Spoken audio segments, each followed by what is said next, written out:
Good evening, ladies and gentlemen. We are here today to discuss the Flint Water Crisis. The Institute of Global Education is an international peace and justice movement that discusses ideas for peace and justice throughout the world. We try to come up with ideas and concepts and principles that can be used to help deal with the negative impacts of some of the bad political partnerships that we find ourselves ended up in. Today, so as we begin to move into this discussion, one of the rules is that we basically respect each other's conversation. So I'm going to start here and go around the semicircle here in the front, which is basically the lead group and to add to this discussion. So I'll start right here on this side. We introduce ourselves and say a little bit about your background. Not a whole lot, just a little bit. Professor Rick Rosselli. I am a teacher, counselor, speaker, teacher in regards to creation, life experiences, metaphysics, quantum physics, quantum mechanics, and several other things. I'm involved with human trafficking in Western Michigan, co-organizer. I work with several other groups, and proud to be here in regard to IGE in regards to helping the community know more, have more awareness about what is going on in the community, and looking for solutions to problems that exist. Thank you. My name is Mike Diretor. I am a political organizer and activist. I've been active recently with IGE for the past, I don't know how many months, three months or so. So helping out at different rallies as part of the Trump protests that we had down at the Deltaplex. There was another one that myself and Tom and a couple other people organized for standing up for refugees and immigrants. We held a rally right down on the corner of Fulton and Division. That was really successful. So that's basically me. Okay. I'm Judy Bookman, and mostly a teacher, but mostly my passion for people, everyone, to have their right and stuff. And such as this, you can't have things that has to be brought to hear more, and how things are going to go, and how do we continue with that we're not across our friends, if not in our neighborhood. And so I hope we can talk about that and see what's going on and what can be done. Thank you. I'm Katie Villaire, and I'm a retired college teacher, and I've worked with IGE about 35 years, but I'm concerned about Flint. I'm from Detroit, and I think there's some real similarities with the water crisis in Flint and other kinds of issues in towns that I think are neglected due to problems with our organization in this country, and especially, I think, racism and classism. Hi, I'm Nick Budimir. I'm a sociologist. I teach at Muskegon Community College, and I'm involved in various labor and racial justice movements. Thank you. Hi, my name is Bonnie Wright. I'm a professor of sociology at Ferris State University, and I'm interested in all the cities in Michigan, and particularly at this point, Flint. But I think we have a crisis in our economy and environment in the entire state, if not the entire country, and Flint is the center now. Mike Franz, I'm with the Institute for Global Education. I serve on their board, worked with Katie and Judy for 35 years in peace education. basically I'm a community activist, and because we're going to be talking about water tonight, I'll just mention I was here in 1945. I was 2 years old when they started engineering our water in Grand Rapids. We were the first city to use fluoridation, and so I have quite a history of whatever the effects of that water are on my mouth, which they have never studied. If they did, they should be talking to me. But anyway, people do that. They engineer our water and try to make it better, try to make it healthy, and sometimes it doesn't work too well. My name is Brian Blakely. I'm a local pastor here in the city of Grand Rapids, community activist and leader. Pastor Ira G. Edwards Sr. of Damascus Holy Life Baptist Church in Flint, Michigan. I am the former chairman for the Michigan Organizing Collaborative and the Michigan Faith in Action right now, which is a new organization. I am part of the organization.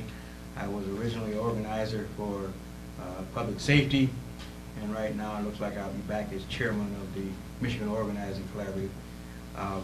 I have been working with water, crime, and basically trying to help somebody as I travel along.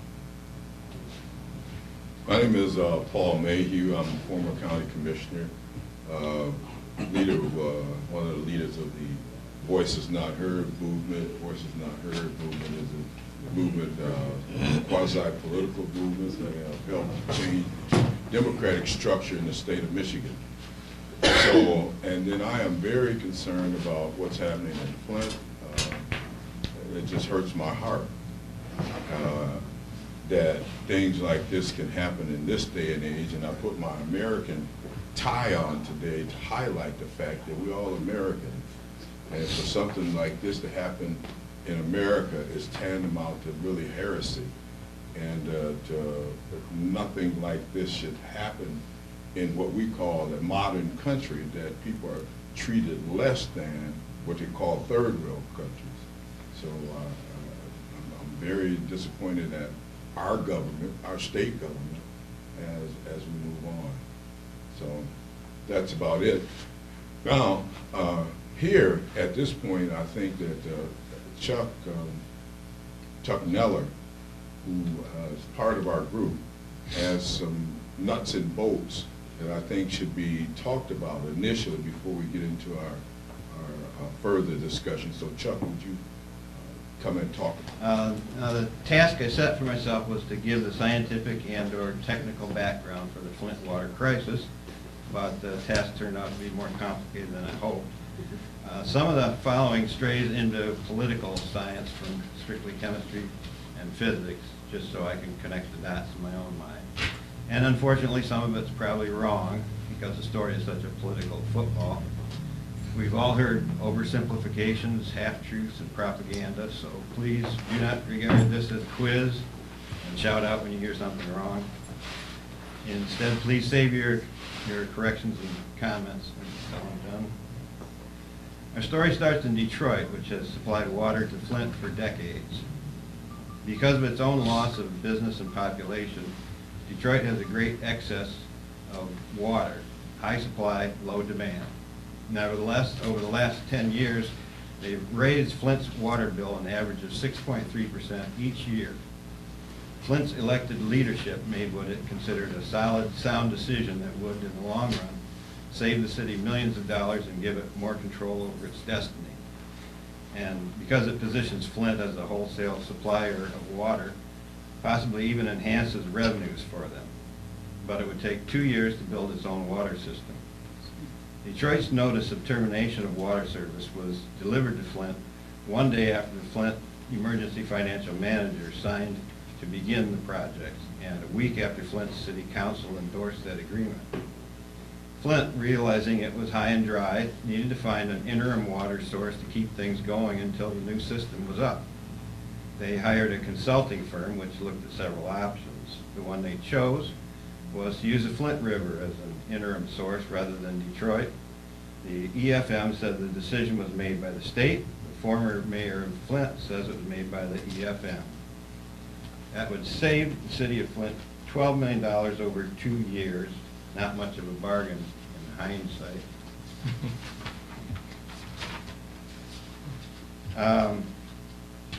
Some of the other players in this drama, DEQ, or Department of Environmental Quality, under Snyder's political appointment. Government regulation is such a bad thing that it should take a minimalist approach to compliance. It issued a permit to begin treating Flint water that did not specify the right protocols. Emergency financial managers. When a city is so unprofitable that it's going bankrupt, its democracy is outsourced. The state doesn't really help the city, it just guides this downward spiral to minimize disturbance to anyone else. And Michigan's current Republican legislative majority has added a new wrinkle to this standard operating procedure. Any law passed by the legislature that contains a financial appropriation, doesn't matter if it's $20 or $20 million, cannot be the subject of referendum. So bills that Republican lawmakers know the largely Democratic voters won't like contain sometimes laughable token appropriations. When voters decided by referendum to abolish the EFM law, the legislature just passed it again with a token appropriation. The Right to Work bill of 2012 contained a $1 million appropriation for providing information and responding to public inquiries. They did the same thing when they eliminated the straight ticket voting option. It's basically a way of preventing change. And there's the Federal Environmental Protection Agency, which should have overseen Michigan's DEQ. See government regulation under bad thing. So Flint's water department is asked to start treating its own water, something it hasn't done regularly in 40 years. They started treating the water as if it were being run through a modern distribution system of plastic and copper pipes. But it's not. It's running through a 100-plus-year-old system of cast iron mains and lead service lines, which are the pipes that go from the main under the street into the house. This is common in every older city in Michigan. Now, the iron and lead do not leach into the water if the pH balance of the water is just right. If it's not right and the water is at all acidic or alkaline, the metals will start to corrode and the water that was perfectly safe becomes poisonous. Eventually, the inner surface of the lead pipe builds up a layer of lead oxide, which protects the water from further pollution, but no one knows how long that will take. In the meantime, there's water filters that don't always work, bottled water, and Flint's pipeline to Lake Huron is supposed to be finished later this year, which Snyder finally contributed some money toward. So we're seeing political damage control, otherwise known as cover-up. Grand Rapids Press joined the effort with a whole section of January 31st Sunday paper on statistical collection of data on lead in the water of cities all across Michigan, because you should be very, very afraid about the lead in your water. And even scarier is the data gathered by such untrustworthy organizations as your government, like whether the citizens tasked with sampling let their water sit in the pipe several hours overnight, and whether they collected the first liter in the morning, or whether some others, like multi-story homes, would show more accurate results with the second liter or even the fifth. And how an outside sample and analysis consultant confirmed that there may actually be a problem, while politically captive public servants in Flint and Lansing interpret data in ways that make themselves look good. In the process, we're learning, along with the Republicans, about efficient government. It's similar to the Peter principle, in which people tend to be promoted for good performance until they reach their level of incompetence, and there they stay, unpromoted but incompetent. Here the Republicans slash public budgets until the system breaks, but instead of nudging the budget back up to bare functionality, they crow, "See, government doesn't work." It's the religion of money that allows the irony of those governing to get away with saying government doesn't work. So firing the governor won't do much. After all, he's only one member of a minority, the elite. With Detroit and Flint both on the skids, it's divide and conquer. As far as resources from society at large, both cities can only count on more bean counters. And for those who claim corruption in these cities is so rampant they can't be fixed, If it's impossible to fix it, why not get everything you can for yourself? Perhaps the Peter principle should be applied to political parties that have reached their level of incompetence. Thank you. You know, the only thing that I have to add is that, you know, January 11, 2013, the Army Corps of Engineers gave their final authority to build the KWA.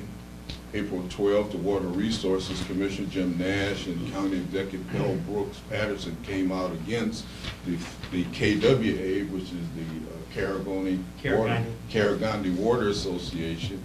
And so that was, at that point, with L. Brooks Patterson and them guys coming out against it, you know, I was saying something at that point. March 23rd, 2013, the emergency manager, Ed Kurtz, and Mayor Dwayne Walling action and move forward the action to the state treasurer, which was Andy Dillon at that time. So here we are talking about an emergency manager. What's the other guy's name? Early. Early. But it was Muskegon Community emergency College manager Edward Kurtz that initially moved the situation, but he's sort of like lost in the minutia somewhere in terms of the public. So I just want to highlight. And then on April 15th, Andy Dillon gave the approval. Now, Andy Dillon was the state treasurer at that particular point in time, you know, representing the governor in his signature, put his stamp on this. Governor Snyder on April 19, 2013, Governor Snyder called a meeting between the Detroit Water and Sewer and Flint and Genesee County to discuss the stranded costs, the past investment, stranded costs, past investment in this particular project. So Governor Snyder was very well aware of what was going on, even though he mentioned in his state of the state that he was going to come out and let everybody read the emails that were sent to him, which he had lied at that point because the emails that he had sent, that were sent to him, that he released, if redaction is the proper word that they use to tell you that they're going to release an email that it's got everything erased from it, but then, you know, this is what I'm releasing. So they had a lot of redacted emails that came out that you couldn't tell who signed it or what was talking about because they were what they call redacted. So that was some disinformation that came out to the public. And so at this point, I'm going to decrease myself, and we have a person here from Flint that I wanted to give him opportunity to speak about his particular knowledge as a Flint resident. Okay, thank you, Mr. Mayor. One of the things that you have to be aware of in Grand Rapids is that you've got the same problem. There's a lion in your cage. You've given him a tranquilizer, but he's going to wake up at some point. And you're going to have, we look at infrastructure always in bridges and roads, but the stuff under the ground, which you can't see, is even worse. And it's been there just as long or longer than some of these bridges and roads. So I went to DC to the Oversight Committee, and I was very disappointed. They spent more time up there. They spent over 2.5 hours trying to determine whose fault it was, instead of getting the help that they need and getting the money that they were trying to get the problem fixed. There was a couple of other players in there. There was Ambrose, was another emergency manager that was in there, and he had some say-so in the water. They took the power away from the mayor and the city council. They still had as I can use the analogy, if you've ever read the book, the spook that sat by the door. They had a big office, and they did not have any power. They didn't get any money. And finally, just before Early left, he gave them back some of their money. So they had name saying mayor and city council, but they were not in charge. All the decisions were made. And those photo ops were just that, photo op. The DEQ and the EPA said the water's fine. The water was fine where they were drinking it. There was nothing wrong with the water. The problem occurred because they had not put $80 a day worth of phosphate to treat the water. If they'd have put the $80 worth of phosphate in to treat the water, we wouldn't even be talking about this problem now. But the EPA did not do their job. So we ended up in this particular crisis, and people were complaining about their hair falling out, the rashes.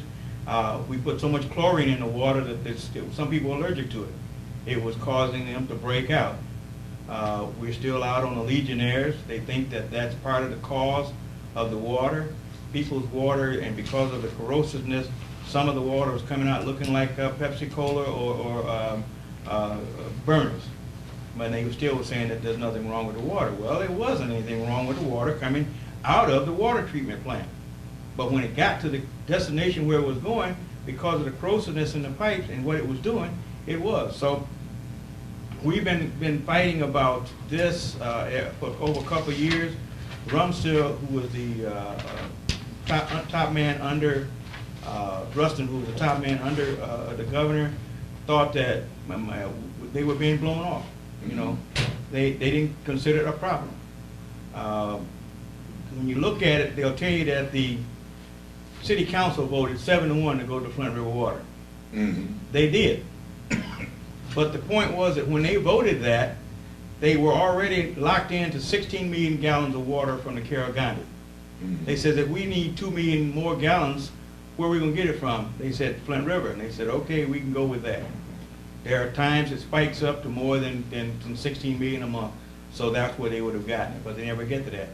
The Flint's population has dropped from about 240,000 in its heyday to now less than 100,000. So there was a very little chance that that was going to happen.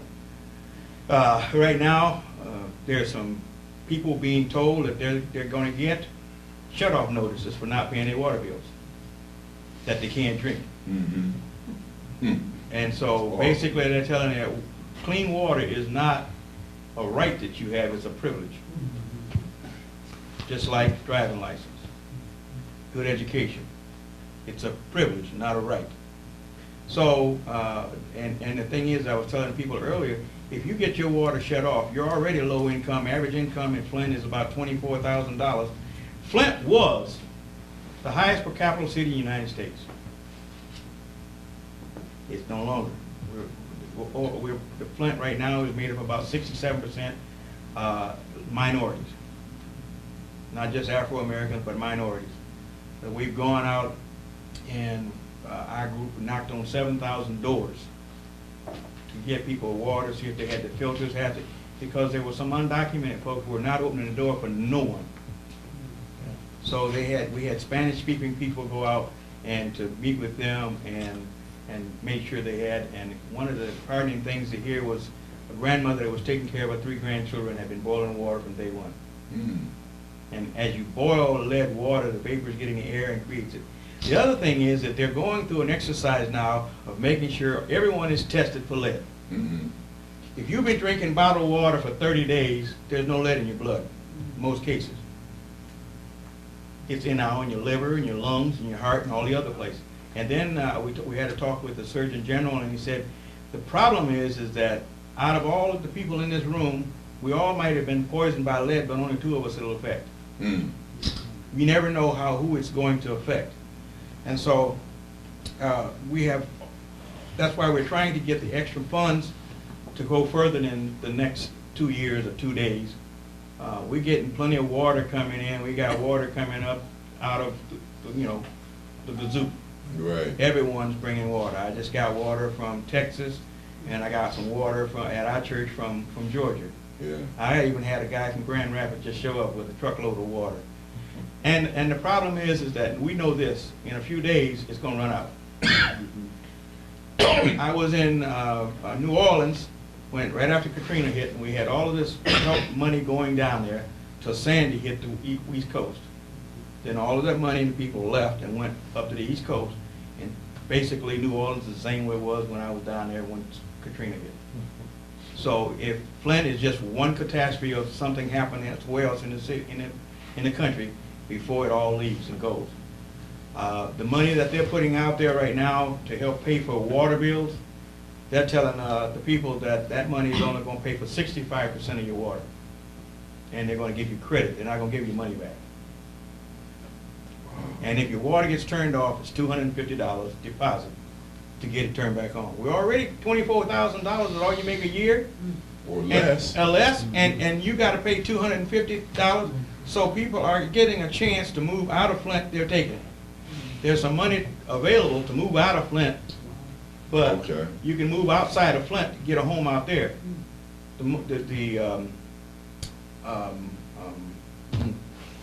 HUD is providing money for you to do that, but the money that inside of Flint, nobody's moving in. Wow.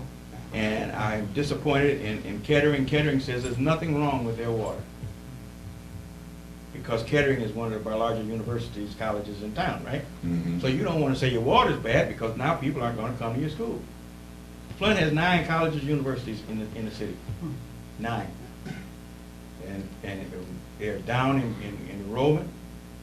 A lot of the restaurants around there are pretty much closed or shutting down because business is so poor, because they can't get water. You can't, bottled water is fine, Mhm. but you can't take a bath, because as you take a bath, it creates steam. Steam creates the lead. Yeah. So and it's, I don't know about you, but it's hard for me to wash this body with a bottle of water. Yeah. Yeah. Well, I What mean, good is the water that people are Pardon? how are people using the water that comes out of their taps in their homes? If it's not good for a bath and you can't boil it, Bathroom? you can't drink You it, flush to it. flush your Flush toilet. toilet. And you still have to pay your sewage, Okay. but they're gonna give you 65% credit on the water you use. Mhm. And that money will not come to the city of Flint, it's going to Detroit. And the people in the local jail that were locked up got stuck with this water. They They got couldn't stuck leave with the town. water. They can't Yeah, leave yeah. town. And they've been real, I mean, they haven't uncovered it all yet. They're looking at it.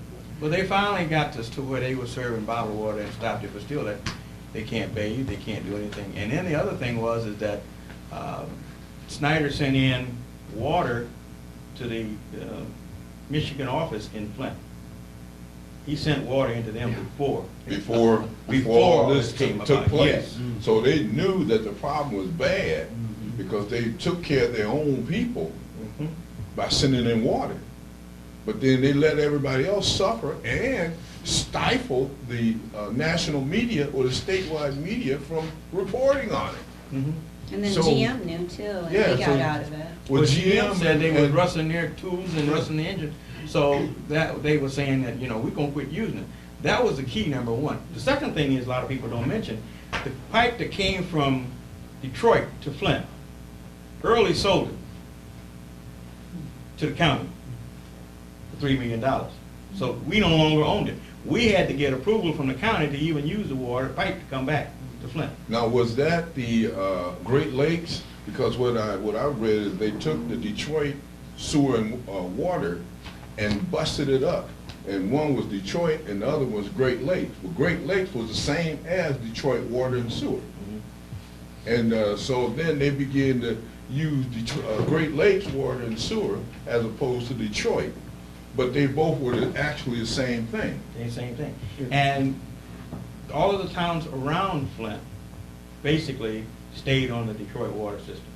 Right, so we're talking about Genesee County. Genesee County. The and there was- Genesee County there's stayed Grand on. Blanc, there's Flint Township, Burton, Carmonine, Swartz Creek, all of them in Genesee County stayed on Detroit water system. They didn't go to the Carigani. Yeah, Now, Detroit needs money. yeah. So were they getting money in the past from the water and now they're no longer, Here- and then they here- weren't here's- getting it, so then they Here's the become thing that's even not more reported in insolvent? there also, and in the papers. When we signed, we meaning Flint, signed on to get the Carigani, one of the reasons was Detroit wanted a 5-year contract. Detroit said, well, we got, our Carigani's gonna be done in a year, so we won't need you after a year, we wanna sign a 1-year contract. Nope. All you're gonna get is a 5-year or nothing. And said effective April of next year, we're done. So then we had to go somewhere and get the water. And in hindsight, they said, wait, let's go to the Flint River. We used to get it from there. Let's go back to Flint River. So everybody was playing hardball at that point, and because the governor had taken away the power through the emergency management, nobody had any power to say yes, no, up, down, or anything. You could say yes or no, but it didn't count. It didn't count. Yeah, in March, Yeah. the city council voted against having the Flint water. Who's that? and In March of 2015, but then they were overrun by the emergency financial manager. So the elected officials tried to change things, but they weren't allowed to. Right. Right. There was no democratic process whatsoever. Basically, there was over 90,000, and really here's the problem, and I get with you. 90,000 people, about 40,000 registered voters in the city of Flint. In the last election, 7% voted. And he looked at that and said, I can do what I want in Flint.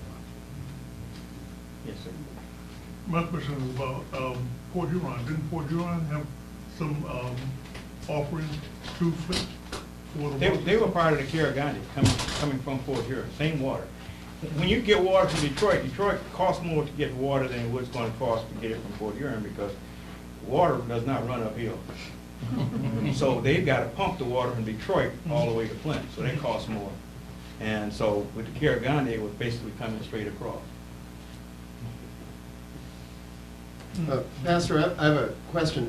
I think a few weeks back, there was an economist, I believe it was a Michigan economist, that did a study that includes the health, and maybe you've met this economist, who did a study calculating all the long-term health costs and treatment for all the children with basically lead poisoning or elevated lead levels, which we haven't mentioned yet. So the biggest outcome is that children have elevated blood lead levels, which the famous doctor, what's her name, Hannah Batista. But this economist came out, maybe everyone's heard of it, it was a multi-billion, with a B, multi-billion-dollar estimate of the actual long-term costs of this, which includes all of the long-term, if kids are diagnosed with learning disabilities, etc. How much do you have to pay to make up for that over the lifetime of this catastrophe?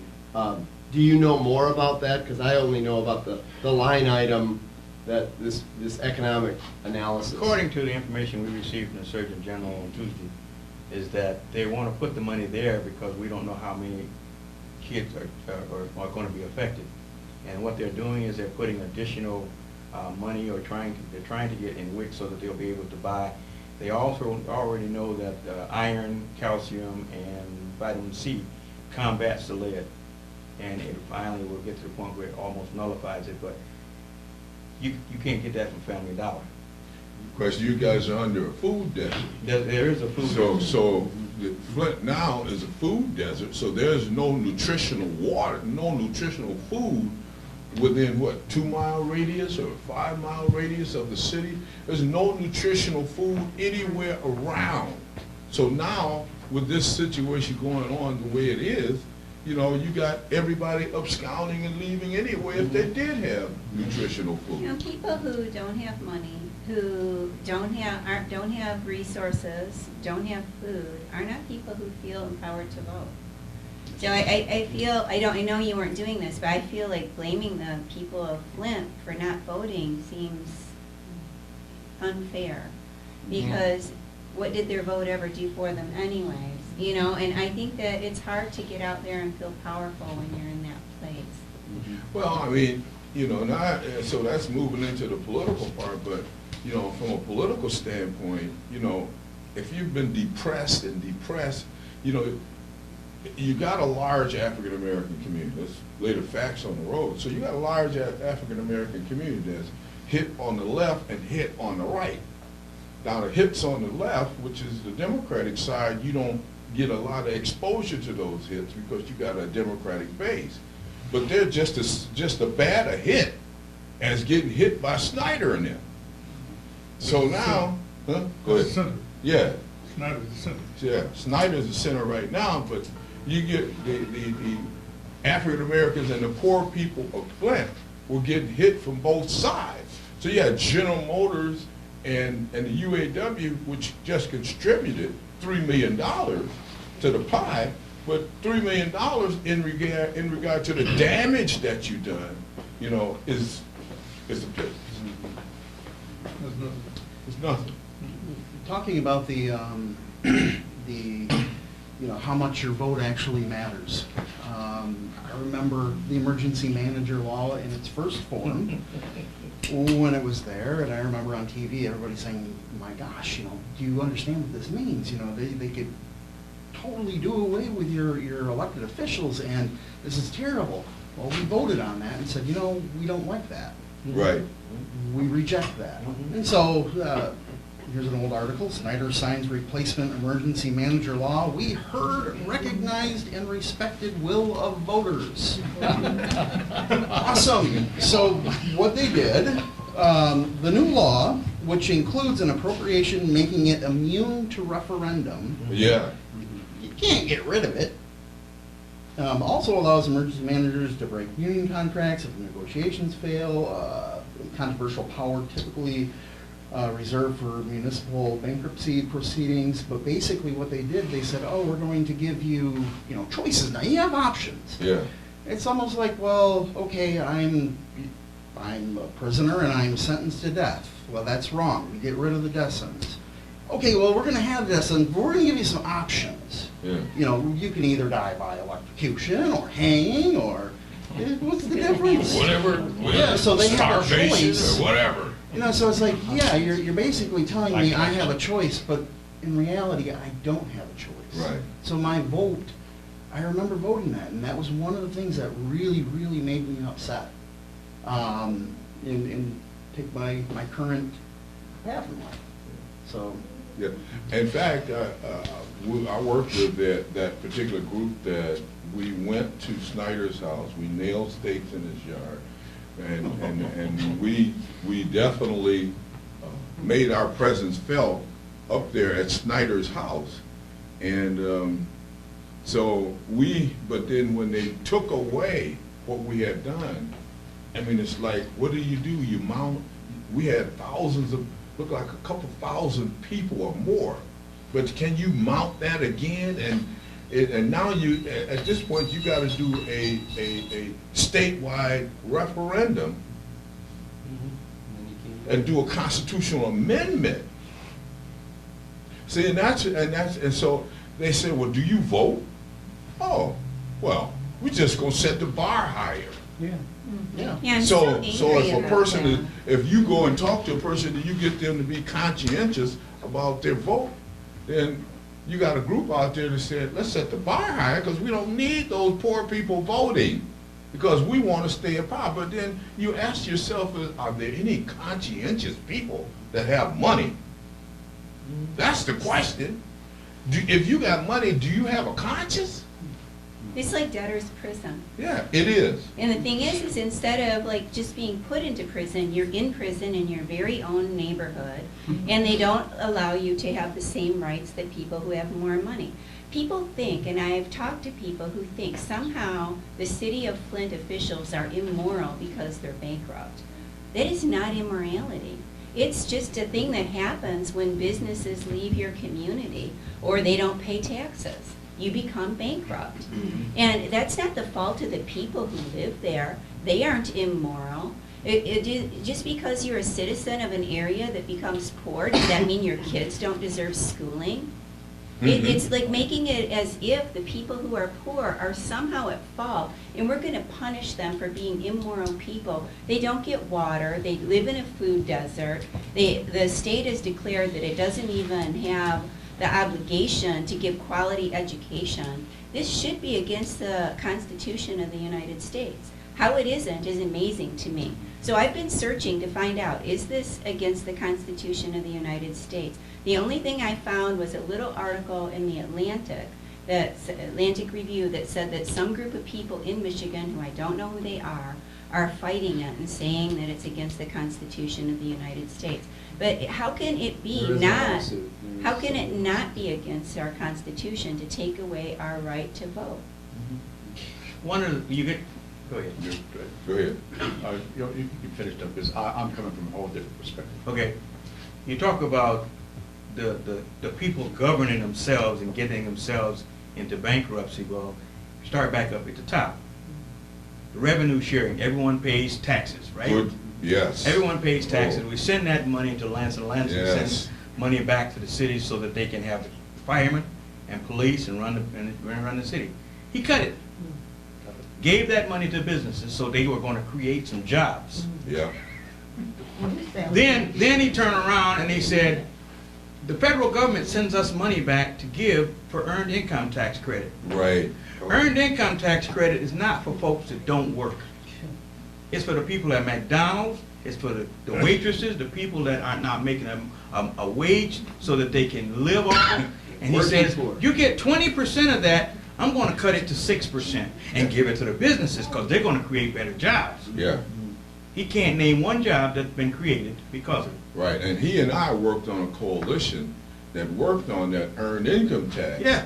And we thought that, wow, we made some headway because we had talked to some of the state senators and we talked to the movers and shakers, and all of a sudden it was all the, what did they, flashcards, smoke and mirrors, you know, because we didn't really accomplish what we thought we were going to do. And we were working with some conservatives, right? And so here we are thinking that we got through to the conservatives that was with our group, you know, but then they couldn't get through to their conservatives, you know. This mayor, I read the tea leaves on her in terms of how she fought to get to the top. And then after she gets to the top, she goes to the same committee that Mayor Walling was on and appoints herself to be chair of this particular committee. And then they reject her. They reject her. Now Walling sat there and he was the chair of this particular committee. But here's somebody that scraped and scrambled to get to the top, to say, to ring the ultimate and proverbial bell to say, we're in trouble. We need federal help. Here you got Mayor Wallings and the board chair of the county commission and the drain commission, all these people sitting around making decisions and nobody rings the bell. Except for a lady that said, I'm fighting my way to the top to tell the world that this is impaired. So how do we support her? Can I dovetail off that? In regards from a science perspective, this is the shadow of things to come. Agreed. Okay? What is taking place in Flint is going to be taking place all over this country. This is just the beginning. When you have this massive of problems, we have to turn our thinking on solution orientations. And what you said about the lady in Flint there, she is a spark that can change for the solutions to come forth.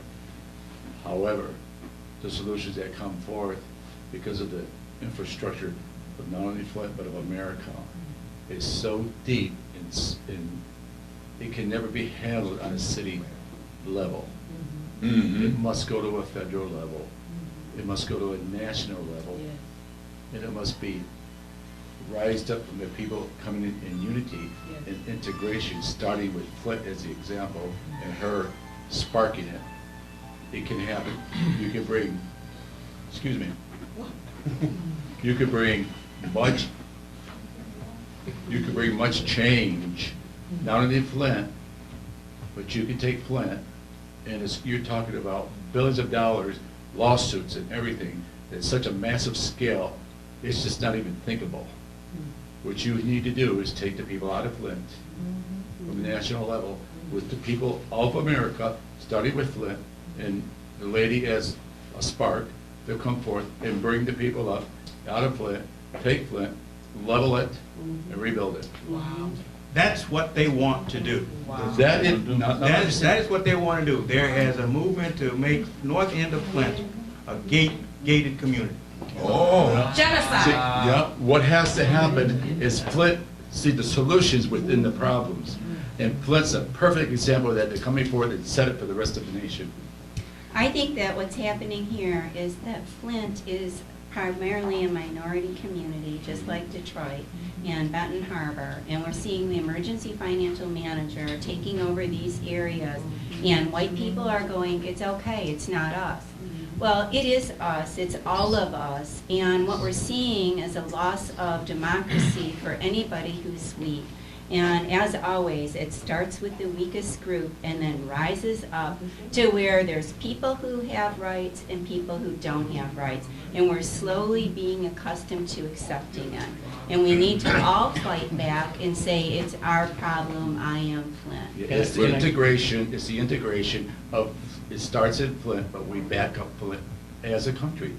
Let's go just to the state of Michigan. I'm worried they're going to And it can gentrify rise up- Flint. It can rise up, and we can change the whole situation around from a national level. Right. Let me give you Okay, an go ahead. example of what's going on right now in Grand Rapids, okay? There was an article in the press the other day, a Sunday Press, about what happened in the Coit neighborhood. In this case, the university came in and they took a whole bunch of affordable housing, about 85 units. They're gonna build an office building to take the community, no parking, you know, they weren't doing anything for the community. And the word came out to us from Coit Community Church, Pastor Jerome, and Micah Center, a group of churches showed up at the hearing at the Coit School that night.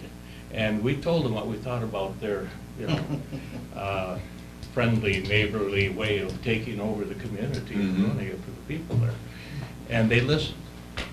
They listened, and to this point and this day they have, but I'm not sure it's a genuine thing yet. We'll have to see how it plays out. But I talked to Pastor Jerome just the other day. He says, well, they're going to give us jobs at the university. I says, why don't they put your students in their classrooms?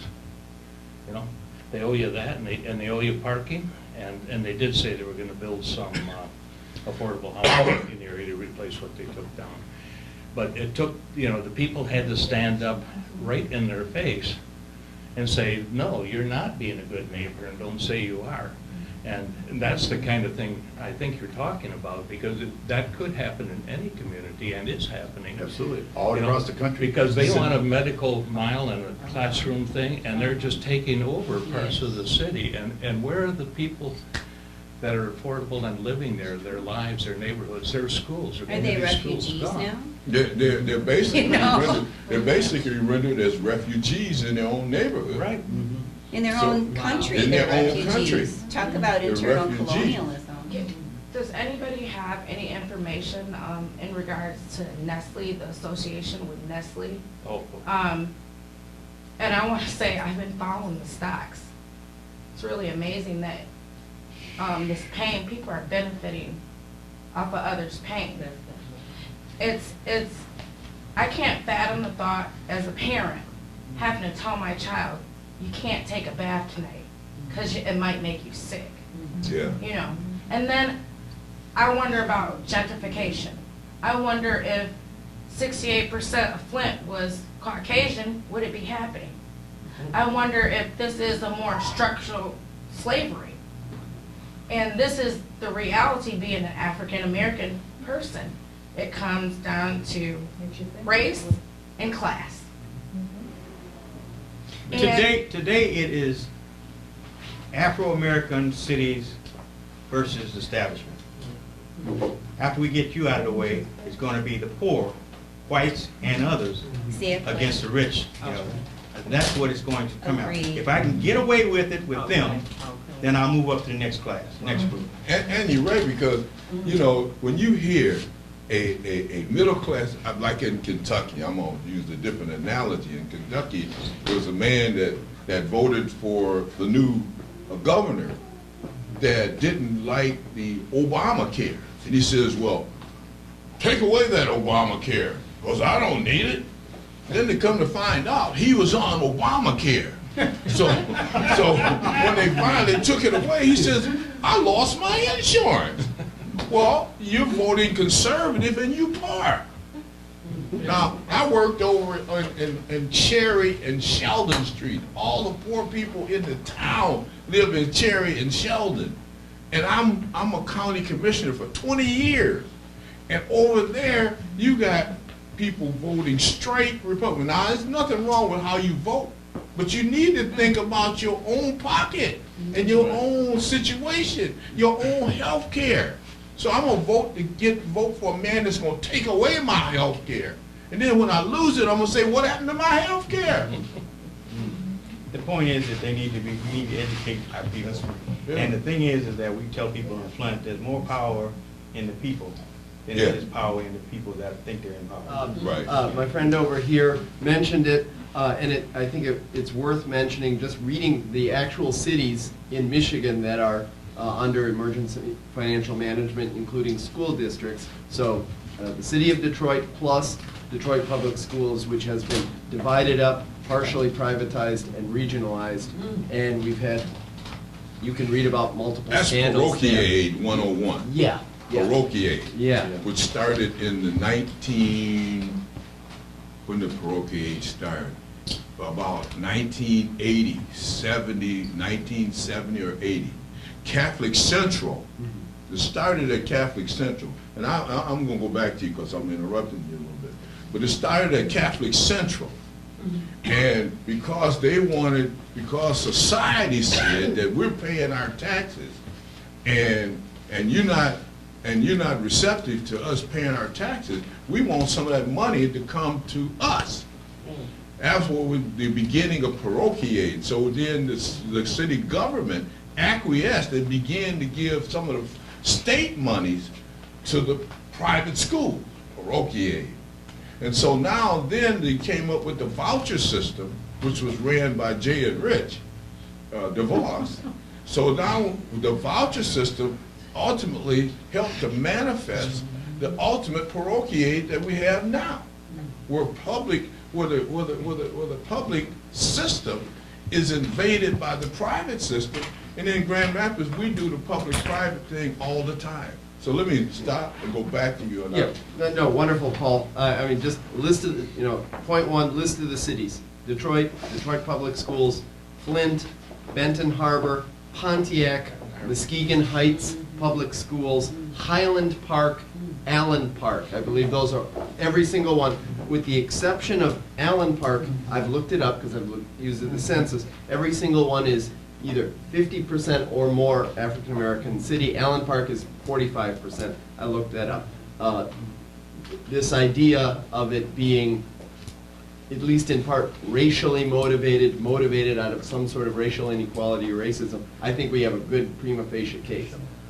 Point number two, we're probably in the third or fourth decade of a long trend of American economy and state abandoning our large cities financially. In the early 1980s, there was a federal, you probably remember this, Paul, federal block grants to cities. That was drastically cut in the early 80s under the Reagan administration, leaving our big cities very vulnerable to crime waves, drug waves, etc., the AIDS wave in the 1980s.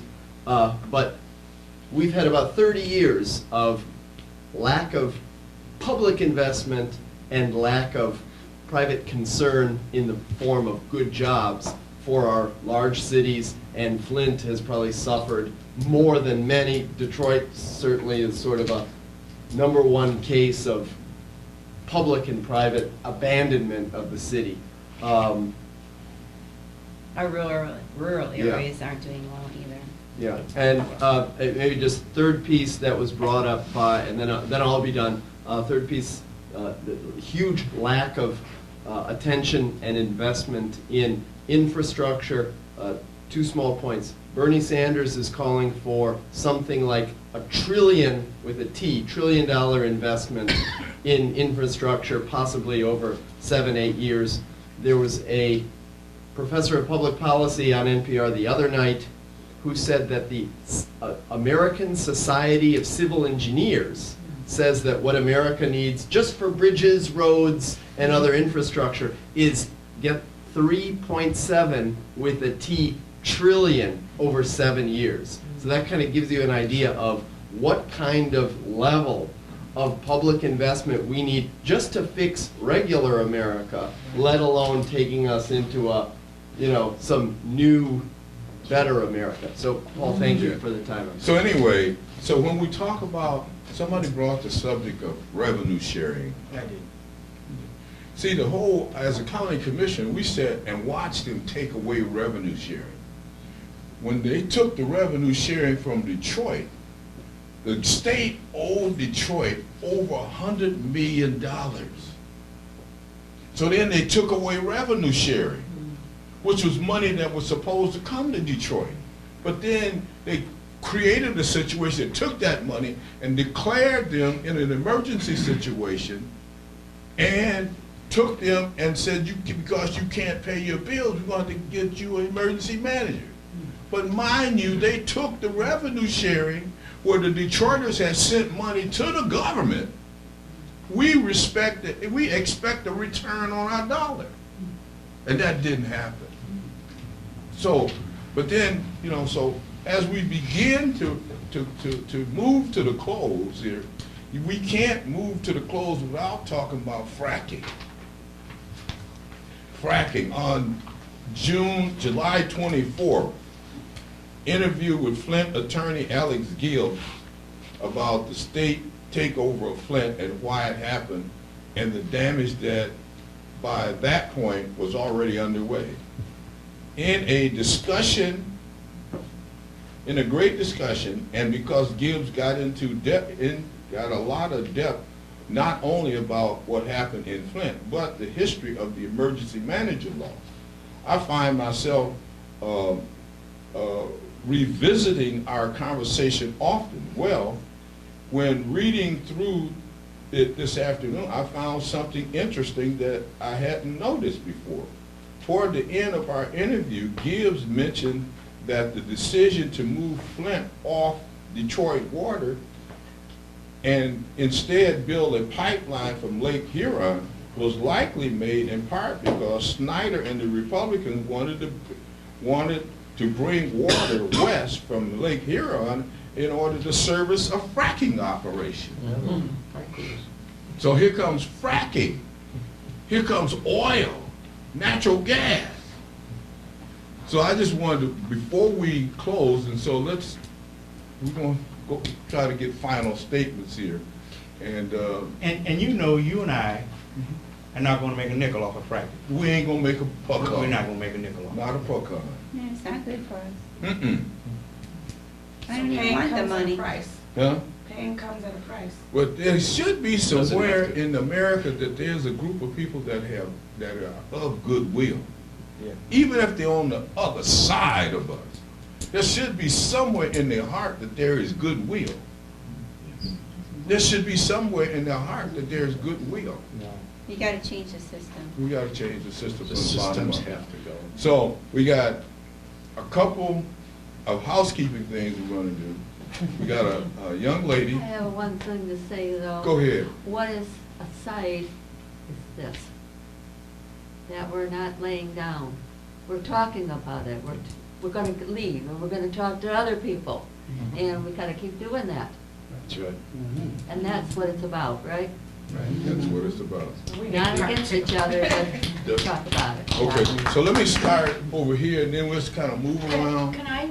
with final, and then, yes, we got this young lady here that's going to ask for Well, a donation. the Institute for Global Education is not among the rich people. But things we do cost some money. And I never look at Chuck. But we really need whatever kind of donation you would be willing to give. And we need your participation too in the good things that we do. And thank you very much for coming, and I'm going to Well, thank you They're gonna get back for and mentioning that. wherever it is. Yeah, I just have an announcement.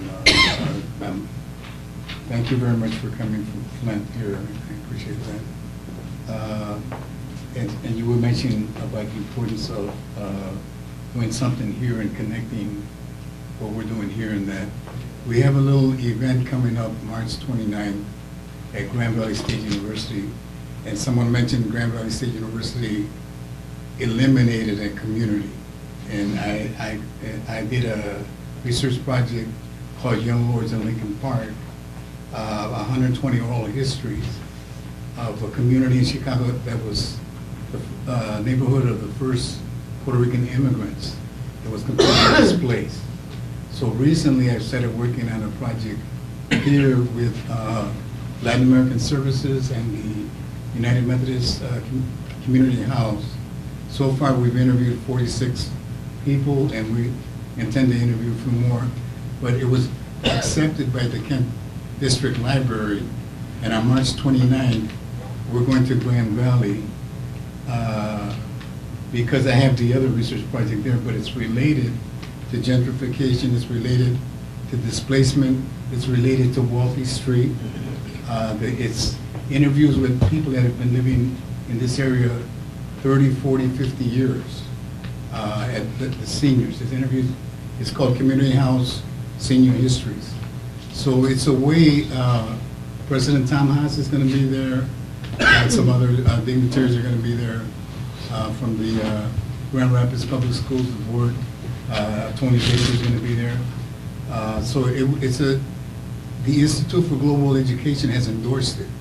And so it's a way to kind of just go there, and just by our presence, we're making a statement to let them know. It's called Neighborhood Affair to Preserve Community.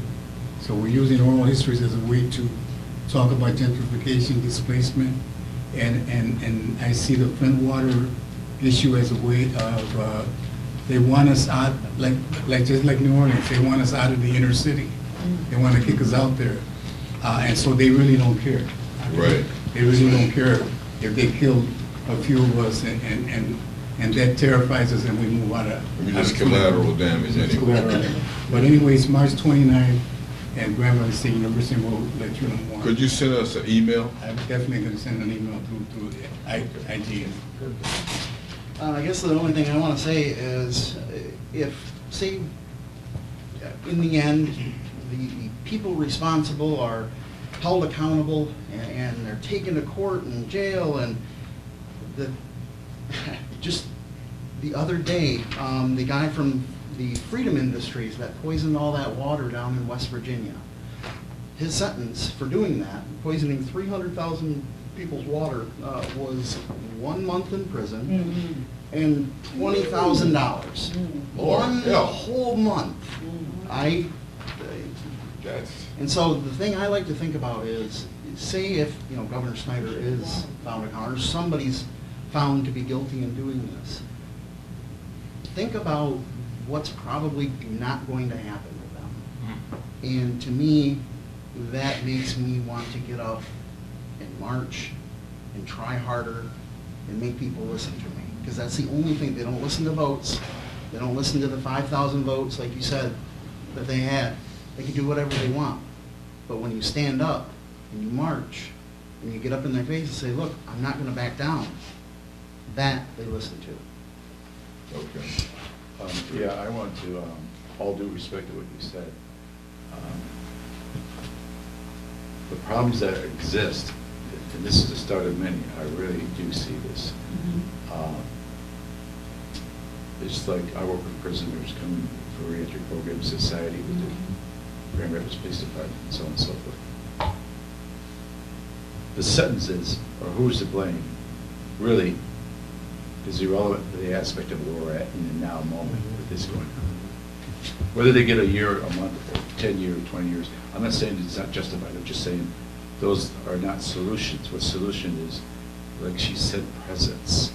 We need to be the people that come into integration and unity and back these kind of situations up with our presence.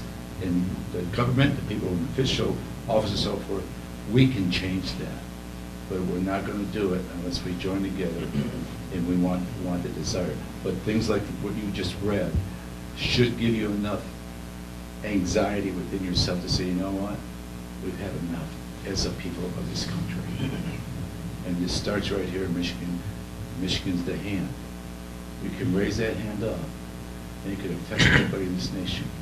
I'm going to tell you what what we see here is it going to happen any other way? It ain't going to happen to the political realm. It ain't going to happen for the people that are in those positions. It's going to happen with us. And if we don't rise up and do this as a whole, as a people unifying together, and I don't care where you come from, what color you are, but you live in this country, it affects all of us, each and every one of us. And we can make a big difference to fight back and all this stuff with our support, being available, and just rising up. We don't push, we rise up, we're in control. The grassroots efforts of this country are going to change much. Those old systems we discussed fracking, gas and oil, infrastructure, and all that. Those old systems, the electrical, it don't work no more. It's going away. New technologies are coming forth. They're actually here now, and we can rise up and we can demand those new technologies to rise up. And there is people with money that will back that up, but we need to rise up as a whole. So I really thank you very much for this whole congregation and all everybody's perspective. Thank you so much. I have learned quite a bit tonight. I hope I have imparted some wisdom. You have. Downtown Flint is the heart of the city. That's the safest place in Flint to be. There's no carjacking, no robberies, no murders, no homicides, nobody doing anything down there. They have spent every penny building up the city of Flint in the heart. If you live north of the river, you're in hell. If you live south of downtown, you're in hell. East, you're in hell. They're moving stuff into, they moved the city, a farmer's market in downtown. Sounds like Grand Rapids to me. It's the safest place. And I hate to tell you this, but Flint is the 5th lowest city in Michigan with lead poisoning. The 5th lowest. You guys are worse than we are. Yep. Well, if you're finished, we're going to come back to you because I want you to do a little closing prayer for us. Go ahead. I look at this situation with Flint, and I think it's terrible. But I look at also that the things that happen in our nation, like our communities that are less fortunate, disenfranchised, and I look at even us here in Grand Rapids, you know, as a community, we have to come together, like I've been hearing in this discussion. We have to come together. We're going to have to unite. We're going to have to channel our energy towards some of these issues and problems that we're having. You know, one of the things is our urban community of Grand Rapids. You know, if we can educate people more as far as how their votes count, how they need to get out to these smaller elections, you know, and just come together so we can make a difference in our community. You know, I ran for a third ward commissioner. I put my name in the 11th hour, and I did it to make a difference. It wasn't about Brian, and I wanted to talk about our issues, the things that we face in our community. And until we get in one accord and start thinking about these things and start coming together instead of being so fragmented, from the smallest things all the way up to the top, we're headed for disaster. Let me take a little point of privilege and comment a little bit on that.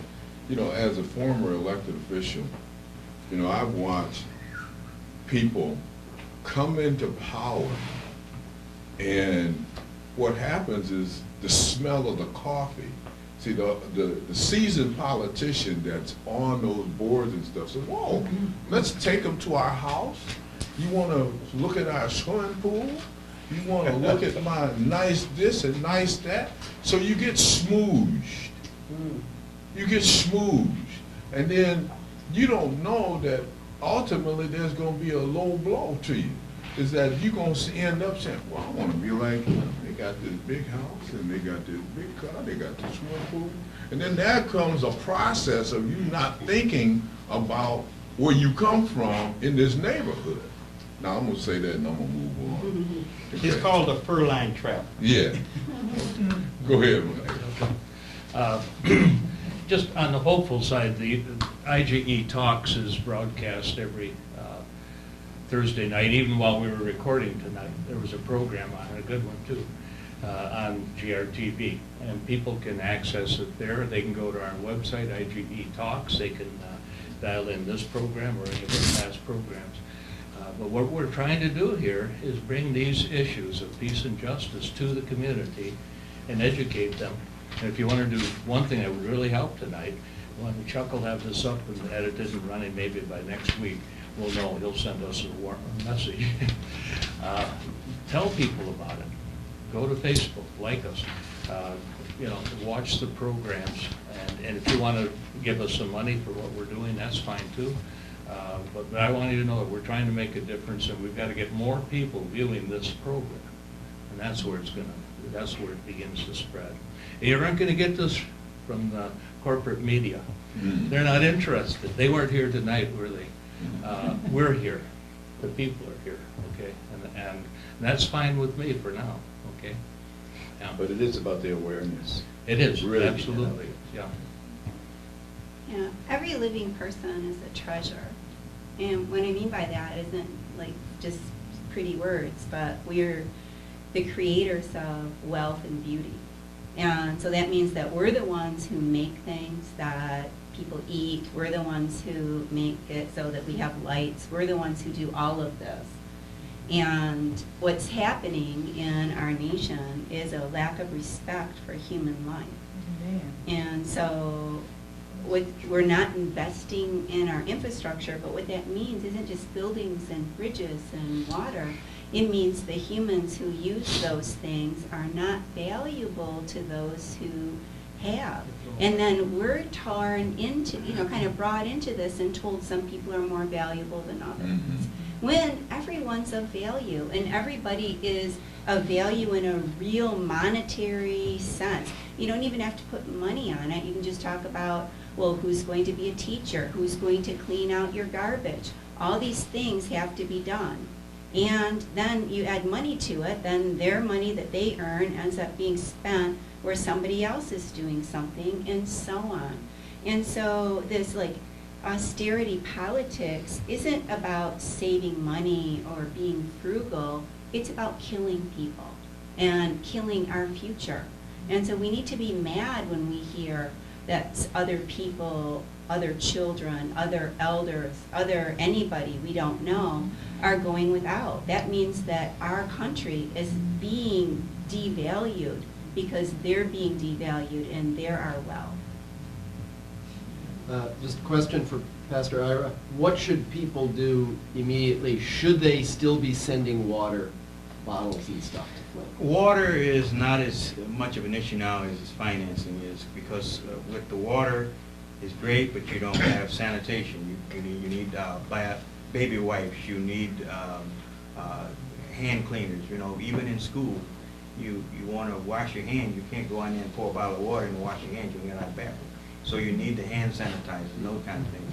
So there are several places you can send money to in Flint. You can send it to the schools. Don't even need more water. But they do need those things, and we've accepted some stuff at Damascus where we're giving out water and hand sanitizers, baby wipes, and those kind of things every Wednesday. So what is the address of Damascus? Could you just kind of say that for the camera? 637 East Russell Avenue, Flint, Michigan, 48505, and that's Damascus Holy Life Baptist Church. What's your phone number? 810-240-9624.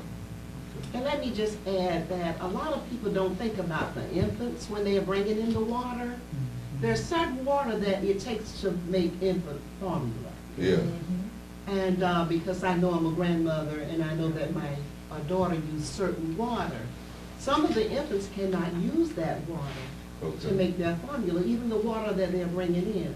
It's a special type of water. And so that's something that we can do. And I have to bring it to the attention of others with young infants, that they need a particular type of water to make formula for the children. I have a question. Yes. Is there a Facebook page that we can go to where there's a list of those things that are needed right now, like the type of water, the names of the water? You can. The wipes and all that stuff. If we had a list that we could share with others, that would be great. That would be cool to have a Facebook page that we all share and could donate through our Facebook page. Yeah, I'll have it set up to our organization, Michigan Faith in Action. So Okay. it'll be a GoFundMe. Michigan Faith in Action. Michigan Faith in Action. Okay, so we'll look for Michigan Faith in Action Right. as a Facebook page that we all can go to Right. to help to donate. Pastor Edwards? Okay, I'd like for us, if you can, grab hands with someone. Let's stand. I'm In reminded, reference to God. I'm reminded of a story I read in the Bible. I think it was in your Bible, Brother Blake. Circles. About a cupbearer who actually came to find out how the city was doing. Mm. He found out that the city was in ruins. Mm. He said, what about the gates? He said, they've been burned. And the people, he said, they're in disarray. He wept, Mm. he prayed, but he got up and he went to work. Everybody that stood on the wall was not of Nehemiah's clan, but they rebuilt the wall Yes. in record time. Yes. The walls of love, the walls of sharing, the walls of concern have been torn down in Michigan. And we are the ones that are going to be building it back up. We're going to have to become the Nehemiahs. Yes. Let us pray. Our God and our Heavenly Father, we thank you for this day. We thank you for those that have come to share with concern, with their grief, with their broken hearts. Oh, yes. We come now, Father, asking that for your grace and mercy to go with us as we continue to do this work. We pray, Father, you will bless our endeavors. Let us not be weary in well-doing. For you said that we shall reap if we faint not. We thank you for all that's being done here in Grand Rapids, in the city of Flint, and state, and also all over this country for Flint. For we know Flint is just the tip of the iceberg. And we just thank you for all that have come out. We thank you for what they have imparted, and pray that you will not let it be in vain. In the matchless and perfect name of your Son and all that's holy, we pray. Amen. Amen. Amen.